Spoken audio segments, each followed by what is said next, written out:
Hi everybody, this is Jennifer O'Toole and welcome to episode 9 of Speaking Geek, translating the typical for the rest of us on the human spectrum. So this week is what I'm going to call the hot coffee expose. Here's what I mean by that.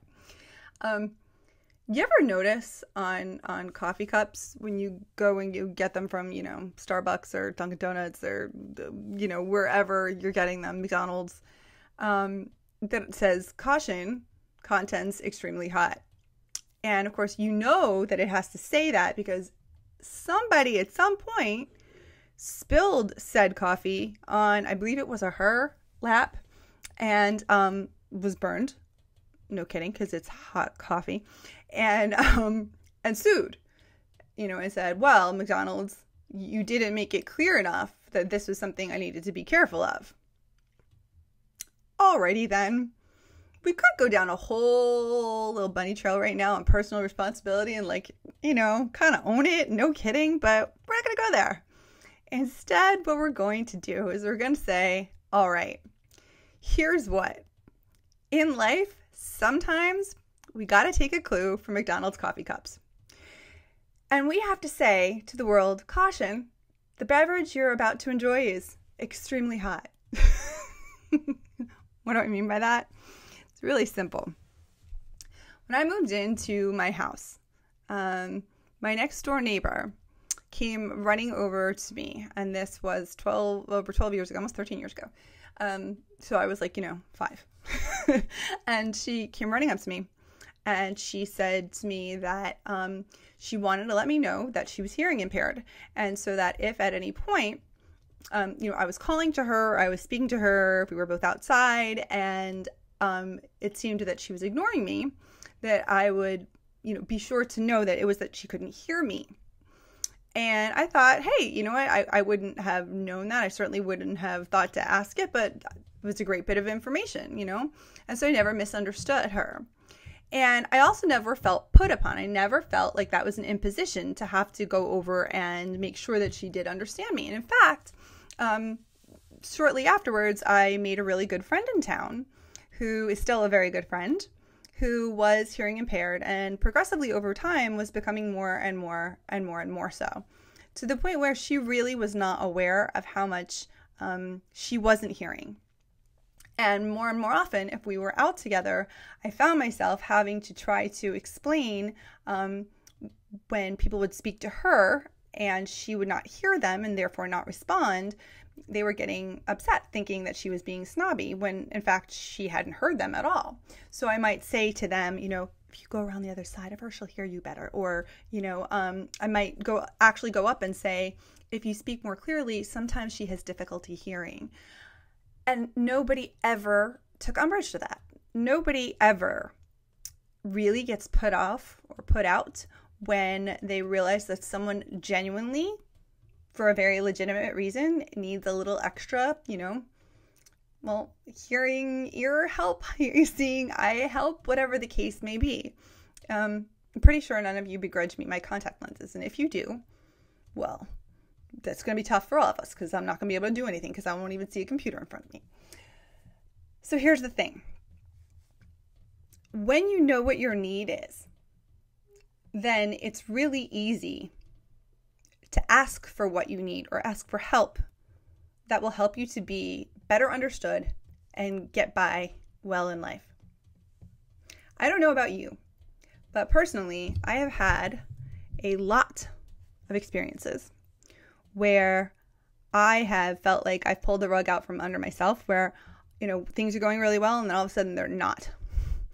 And 9 times out of 10,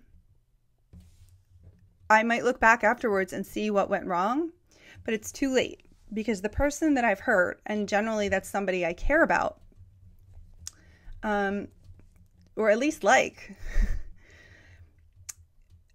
they don't really want to hear it anymore, or they don't believe that whole line, how can you be so smart but so stupid? How is that possible, right? So I'll tell you a little quick story.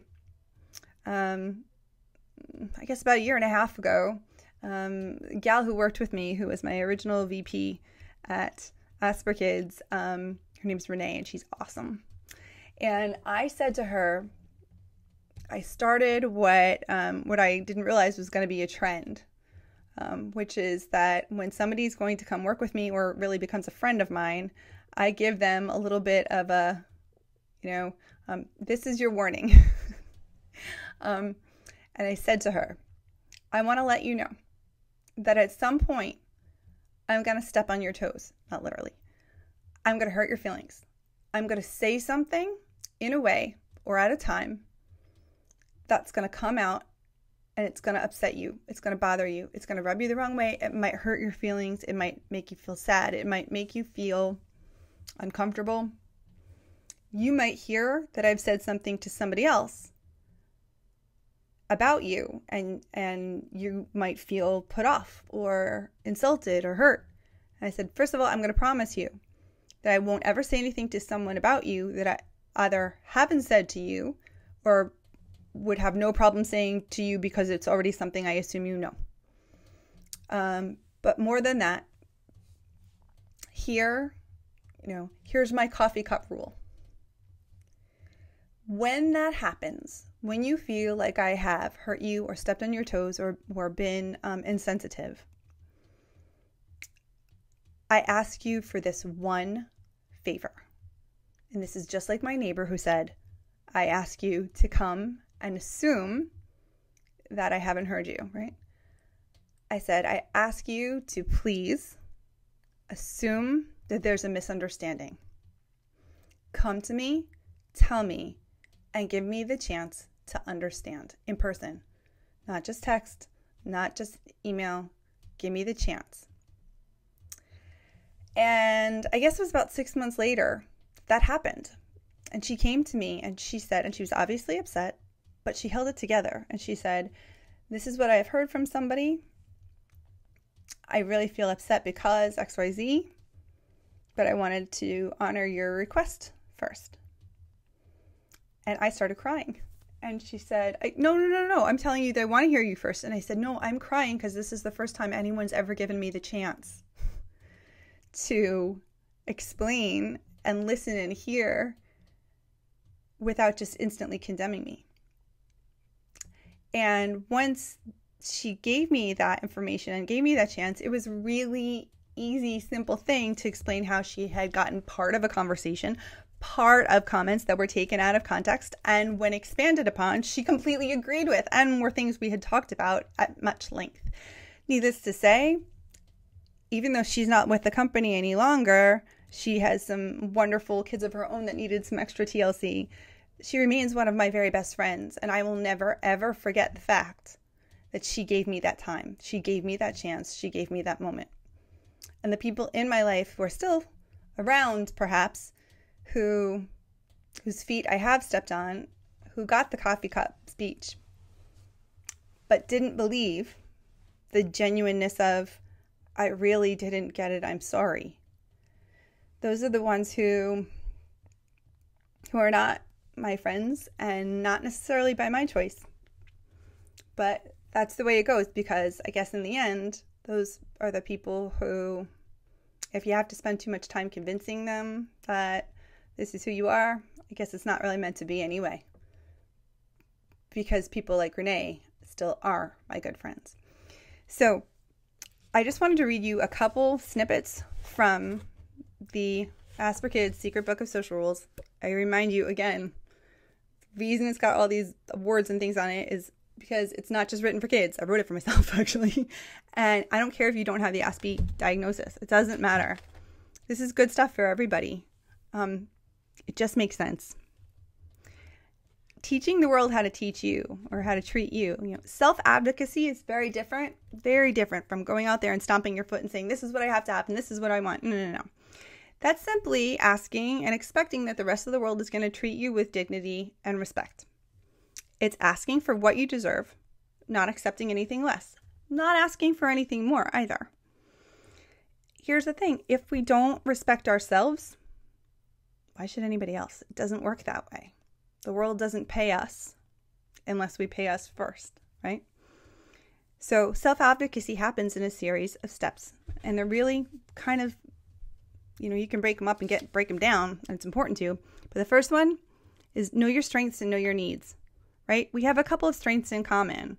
We have passion for our interests and compassion and honesty, integrity, loyalty, logical, analytical thinking, mechanical abilities, creative abilities. Okay, and so we also have some clear and specific kind of present needs, right? So fine. If you have the quality and you know that, for instance, we can get that intense focus on that special interest, right? And that maybe without even meaning to, when we're bubbling about something and trying to share parts of ourselves and talking about something that we care so much about, that it can actually become boring or off-putting to other people. Well, honestly, a good, kind person will let you know that in a nice way, like, oh, that's neat, and also blah, blah, blah, blah, blah, kind of help you steer the direction. Maybe you missed that. Okay. Maybe they haven't said it. Either way, here's what you do. You find, like I was for my friend, the hearing ear friend, right? 1 or 2 people that you can trust who you say, okay, I need sometimes to have some reminders, to ask about others' interests and not to do all the talking. And that may be something as simple as if you're together that, your friend just kind of like is absentmindedly snapping her fingers or starts twirling her hair. It does something that's different than what he or she normally does. It's not huge. It's not overwhelming, but it's a clue to you that says, now, great, ask them a question, right? And that's okay to do. That's okay. That's no different than my neighbor saying, hey, don't assume that I'm being snobby. Same thing that if it's anxiety, right? Or if it's that we are a little bit impulsive, okay, so that we let our friends, our 1 or 2 people, doesn't have to be a lot. It doesn't have to be a lot of people, just 1 or 2 of the right people who are in positions of authority or positions of trust, where we can say, hey, could you read this email for me to see if I'm reacting correctly? Or could you help me see others' motivations when I'm thinking that they're really good? Even if I think they're really, really good, will you please be honest with me and come quietly, privately tell me, I have my doubts, here's why. I'll still make my own decision, but I really would appreciate it if you would help be a little bit of a filter. Then identify your own goals, get out there. Your goals have to be specific things that you can control, and know your rights and accept your responsibilities. What it comes down to in the end is that, just like I did when I said to my friends, and will still continue every time somebody starts working for Asperkids or becomes a new friend of mine, I give them the coffee cup lecture, which is, I say, here's what's going to happen. And no. Yes, I know me and I know what's going to happen. Know yourself. Look at the pattern of oopsies in your life and think about what would have helped to, in the moment, pause that, that disaster. Simply somebody stepping in and giving you the chance to speak up and to be yourself. That's self-advocacy. It's asking for what you deserve. No different than asking for a ramp if you're in a wheelchair. No different from asking for a pair of glasses or for your neighbor to come and listen to you. So that's our lesson for the week, if you will. That's Speaking Geek for the week. You're not doing anything wrong if you're out there being yourself and someone says to you, well, you did this too much and that too much, and so they ran away and this person didn't want to be around you. You know what? Good people still want to be around you. And there are skill sets that you can easily develop and enhance. All you got to do is lay it out there first. This is what I'm going to be like. Give me the chance. And when you do, when you default to the possibility that I'm actually a really kind person who messes up and even can be really smart, but absolutely cannot see certain things, then you know you've got real advocates by your side. And that's a skill that'll last you a lifetime. Thanks so much, guys. And don't forget, the next time you have a cup of coffee or just a cuppa, caution, content's extremely hot. Caution, content's extremely awesome. And sometimes awesomeness needs a filter too. Just give them a little warning and ask for a little help. It changes lives, I promise. It changed my heart. And it can change yours. Thanks so much, everybody. I'll see you next week. Speaking Geek, episode 10 is all reader FAQs. So I'm looking to hear what you want to know. Talk to you soon. Bye-bye, everyone.